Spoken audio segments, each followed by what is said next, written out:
Selamat datang ke channel ini. Jangan lupa tekan butang subscribe dan aktifkan lonceng agar anda tidak ketinggalan dengan isu-isu semasa, dan sila tinggalkan pendapat anda di ruang komen.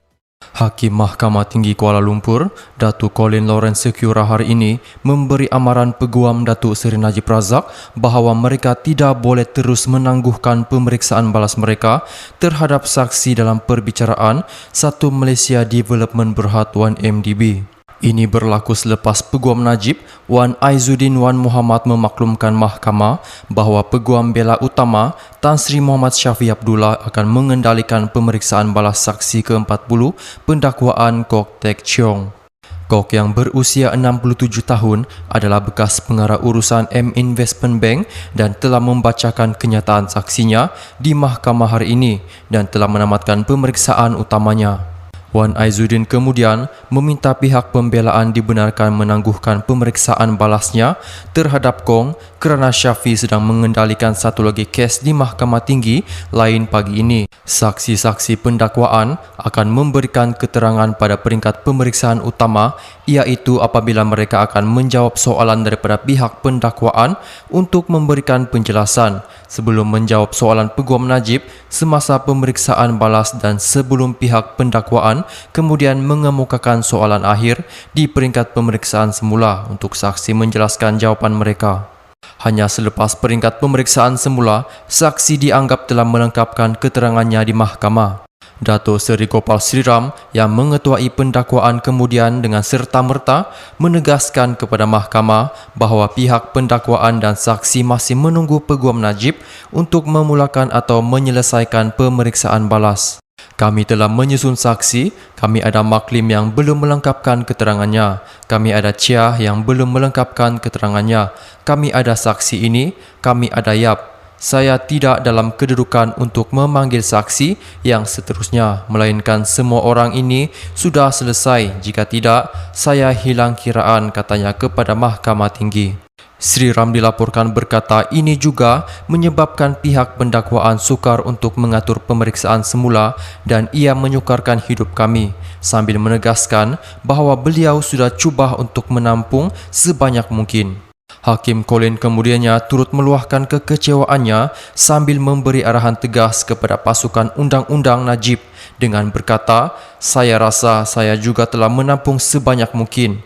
Mulai sekarang, jika Tan Sri Syafiee tidak dapat menjalankan pemeriksaan balas, Wan, awak kena naik pangkat.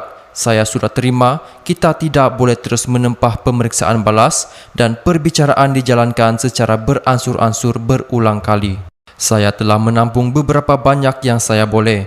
Saya tidak boleh melampaui ini," kata Hakim sambil menegaskan bahawa dia sebaliknya akan mempertimbangkan pasukan pembelaan untuk menamatkan pemeriksaan itu jika mereka tidak melakukan sebarang pemeriksaan balas sementara menunggu Syafiee untuk tersedia.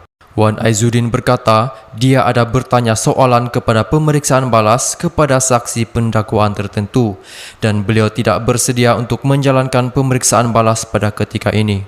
Hakim bagaimanapun sekali lagi menegaskan arahannya dan menekankan masa Mahkamah Tinggi yang akan disia-siakan dengan penangguhan pemeriksaan balas Kok. Kita perlu memilih, kita tidak boleh mempunyai kedua-dua cara. Ini adalah bagaimana perbicaraan akan dijalankan mulai sekarang terpulang kepada anda semua, katanya.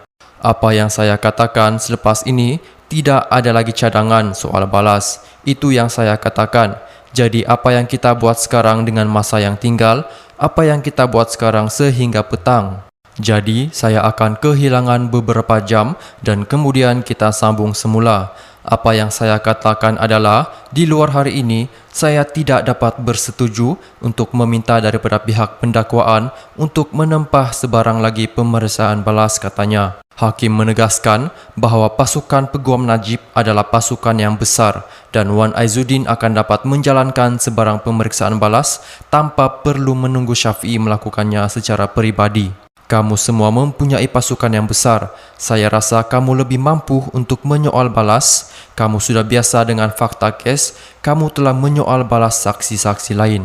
Ini sesuatu yang perlu diambil perhatian untuk saksi-saksi akan datang.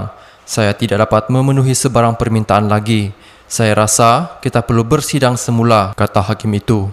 Sri Ram menegaskan bahawa beliau sendiri mempunyai kes mahkamah lain untuk dikendalikan sebagai peguam, tetapi beliau telah membuat pelarasan untuk dapat menghadiri perbicaraan 1MDB, termasuk meminta mahkamah lain untuk menjadualkan semula kes yang melibatkan anak guamnya berusia 94 tahun dan juga datang terus ke perbicaraan 1MDB setiap kali dia selesai dengan kes lain di Putrajaya. Jadi kami juga membuat percubaan, kami membuat pelarasan yang anda lihat, katanya sambil menambah, jadi kami semua perlu menyesuaikan diri kami. Hakim kemudian sekali lagi meminta Wan Aizuddin untuk mengambil perhatian arahannya sambil menyatakan bahawa ini bukan perbuatan Wan Aizuddin dan menegaskan bahawa lebih mampu untuk mengambil ahli apabila Syafiee tidak hadir untuk perbicaraan 1MDB. Adalah adil bagi saya untuk memberi amaran awal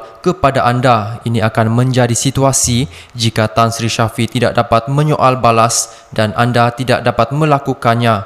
Pihak pendakwaan akan memeriksa semula.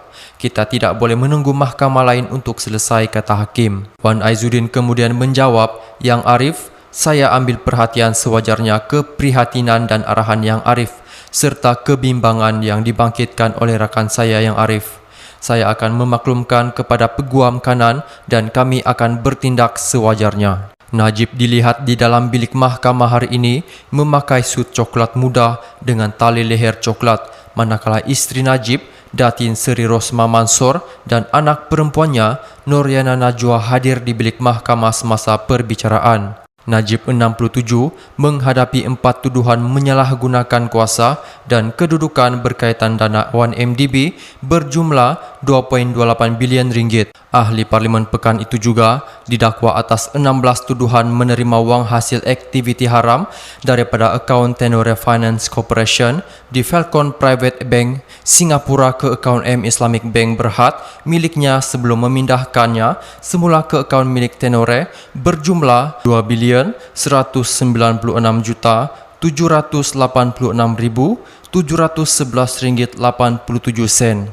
Najib turut didakwa dengan 5 tuduhan menggunakan hasil daripada aktiviti haram untuk disalurkan kepada 5 pihak. Ia membabitkan 20 juta ringgit kepada Pertubuhan Kebangsaan Melayu Bersatu UMNO, UMNO Bahagian Batu Kawan, 100,000 ringgit, Ahli Perniagaan Lim Sun Peng, 246,000 ringgit, ORB Solution Senderan Berhad, 2 juta ringgit dan Semara Konsortium 1 Senderan Berhad, 303,000 ringgit.